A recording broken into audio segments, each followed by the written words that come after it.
Assalamualaikum warahmatullahi wabarakatuh. Alhamdulillah wassalatu wassalamu ala rasulillah wa ala alihi wa ashabihi wa man wala.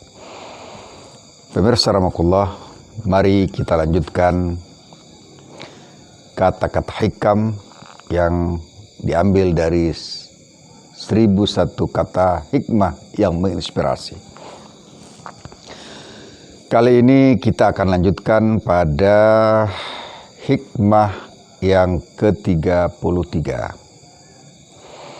Yaqulu al-hakim man tasamma'a sami'a ma yakrahu.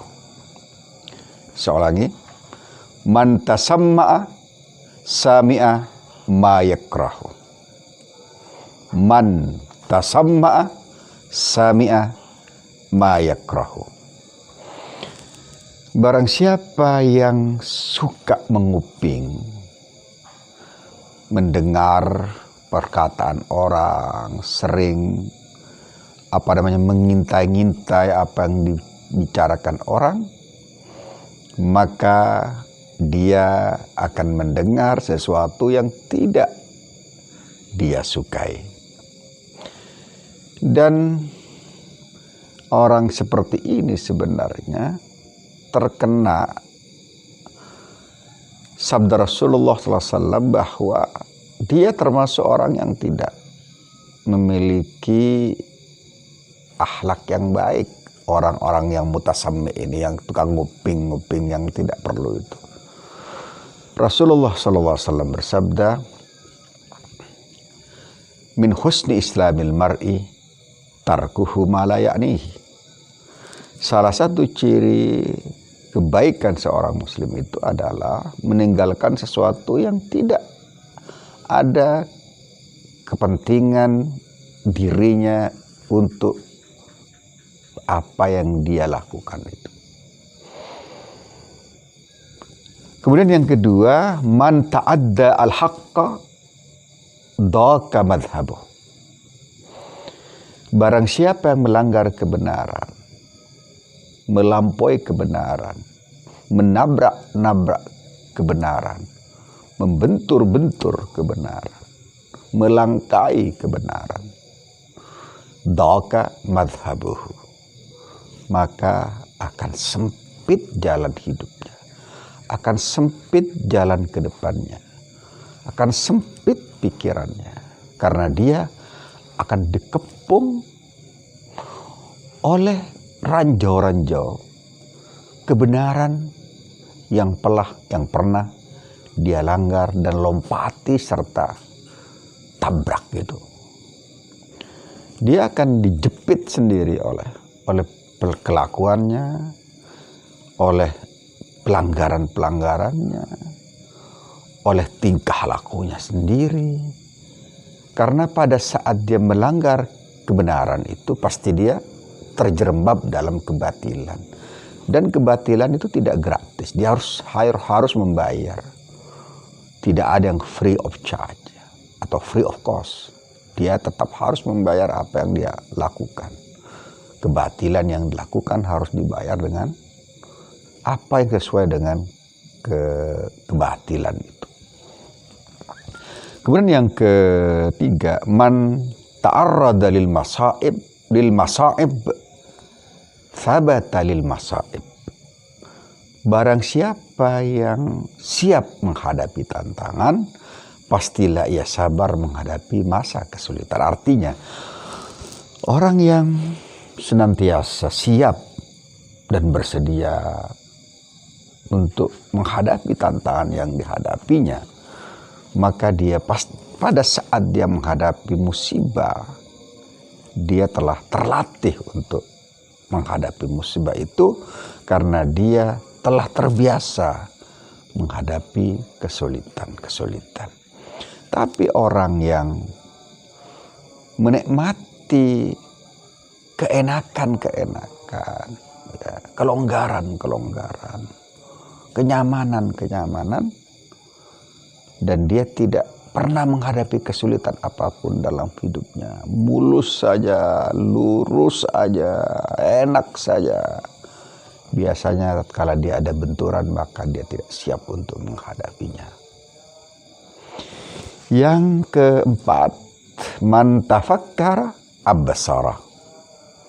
Barang siapa yang berpikir panjang, maka dia akan melihat dengan jelas. Artinya, barang siapa yang memikirkan sesuatu dengan saksama, dengan sebaik-baiknya, dengan teliti, jeli, maka dia akan tahu jalan mana yang harus dilaluinya.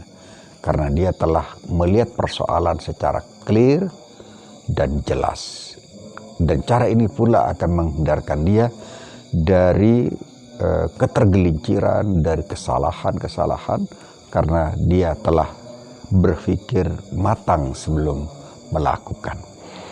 Kemudian yang kelima, ini yang terakhir, kita akhiri pada subuh hari ini ke hikmah yang ke-35 ya, di seri keempat ini. Disebutkan man tawadha lillahi rafa'ahullahu wa man takabbara wada'ahullah. Saya ulangi. Man tawadha lillahi rafa'ahullah wa man takabbara wada'ahullah. Sekali lagi. Man tawadha lillah rafa'ahullah wa man takabbara wada'ahullah. Barang siapa yang berendah hati karena Allah Subhanahu wa ta'ala, maka Allah akan angkat derajatnya, posisinya, kehormatannya. Wa man takabbara wada'ahullah. Barang siapa yang takabbara, yang sombong, yang congkak, yang angkuh, yang geeran, wada'ahullah, akan Allah rendahkan.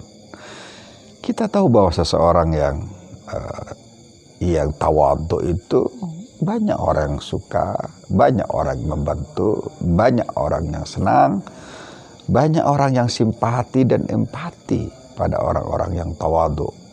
Apalagi dia punya posisi kuat, punya kehormatan, punya pangkat, punya kekayaan, punya ilmu, kemudian dia tawadhu. Wah, subhanallah, subhanallah. Kalau orang seperti itu, semakin tawadhu orang-orang yang memiliki banyak hal, maka semakin Allah angkat derajatnya. Wa man takabbara, sementara orang-orang yang takabbara, yang takabur, yang sombong, yang congkak, yang angkuh, yang ego, ya, yang arogan, apa efeknya? Wada'ahullah. Kenapa? Karena arogansi itu tidak banyak orang yang serang. Tidak suka orang itu berarogansi. Karena secara fitrah manusia itu ingin memiliki setiap orang egaliter, setiap orang itu musawat, sama-sama saja, tidak perlu menonjol-nonjolkan diri, tidak perlu membesar-besarkan diri, tidak perlu merasa lebih gede, tidak perlu merasa lebih tinggi.